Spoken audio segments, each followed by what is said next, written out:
नमस्कार। आज हम स्वामी विवेकानंद के एक बहुत ही दिलचस्प व्याख्यान पर गहराई से बात करने वाले हैं। इसका नाम है ध्यान और मन की शक्तियाँ। ये लेक्चर उन्होंने दिया तो था पश्चिमी देशों में वहाँ के लोगों के लिए, लेकिन इसमें जो मन की बात है, उसकी ताकत और ध्यान से उसे कैसे साधा जाए, वो बातें तो कहीं भी किसी के लिए भी उतनी ही सच हैं। तो आज हम यही समझने की कोशिश करेंगे कि विवेकानंद के हिसाब से ये मन आखिर है क्या चीज, इसकी असली ताकत क्या है और ध्यान, मेडिटेशन, कैसे इसमें मदद करता है। चलिए शुरू करते हैं फिर। तो सबसे पहले मन का स्वभाव। विवेकानंद कहते हैं कि मन में गजब की शक्ति है, पर वो साथ में है बहुत चंचल। एकदम चंचल। एकदम चंचल, जैसे विचारों की नदी जो बस बहती ही रहती है, रुकती नहीं।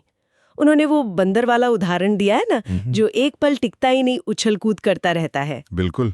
आजकल की भागदौड़ में तो ये बात शायद और भी ज्यादा महसूस होती है। हाँ, बिल्कुल। और इस चंचलता को मन की इस बेचैनी को पहचानना ही पहला कदम है। विवेकानंद इसी पर जोर देते हैं कि यही मन अगर काबू में न हो तो हमारे सारे दुखों की जड़ है। लेकिन अगर इसे साध लिया तो फिर यही मन हमारी आजादी का, हमारी असली ताकत का जरिया बन सकता है। तो मन अपने आप में अच्छा या बुरा नहीं है ना। हाँ, बिल्कुल। वो तो बस एक औजार है। सही कहा, एक टूल जैसा। तो फिर इसे साधें कैसे, इस चंचल मन को? विवेकानंद बताते हैं ध्यान से, मेडिटेशन। वो कहते हैं कि ध्यान है मन को एक जगह टिकाने की कला। उनका वो लेंस वाला उदाहरण बहुत अच्छा है। जैसे लेंस सूरज की फैली हुई किरणों को एक पॉइंट पर लाता है ना। हाँ हाँ, और उससे आग तक लग जाती है। बिल्कुल।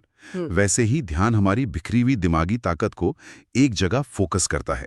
और ये कोई चमत्कार या जादू नहीं है, ये तो रोज की प्रैक्टिस, अनुशासन से आता है। सही। और यही एकाग्रता, यही फोकस ध्यान को इतनी शक्ति देता है।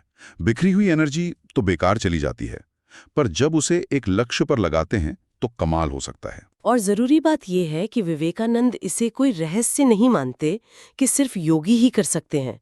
नहीं, वो इसे एक स्किल की तरह देखते हैं, जिसे कोई भी अगर सब्र रखे और अभ्यास करे तो सीख सकता है।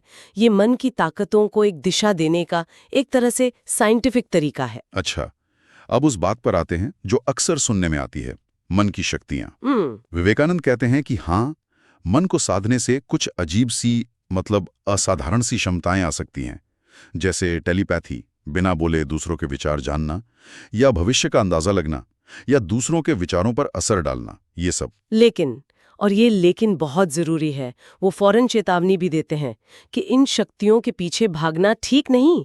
ये एक जाल है। हाँ, ये प्याज है। ये मंजिल नहीं है, बस रास्ते में आने वाली चीजें हैं। बिल्कुल। इस चेतावनी पे ध्यान देना बहुत जरूरी है। ये शक्तियां लक्ष्य क्यों नहीं है? क्योंकि असली मंजिल है आत्म साक्षात्कार, खुद को जानना, अपनी असलियत पहचानना। इन शक्तियों में उलझ गए तो अहंकार बढ़ सकता है, आदमी रास्ते से भटक सकता है। और आजकल तो सब कुछ इंस्टेंट चाहिए, लोगों को हैक्स चाहिए। तो ये चेतावनी और भी काम की है। इससे ज्यादा जरूरी है विचारों की ताकत को समझना। विवेकानंद कहते हैं, हर सोच, हर विचार में एक एनर्जी है। अच्छे विचार ऊपर उठाते हैं, बुरे विचार नीचे खींचते हैं। तो अपने विचारों को काबू में करना अपनी जिंदगी की दिशा तय करना है।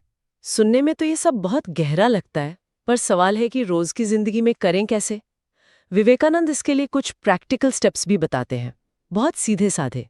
एक शांत जगह ढूंढो, रीढ़ सीधी रखकर आराम से बैठ जाओ और बस अपनी सांस पर ध्यान लगाओ, जो आ रही है, जा रही है।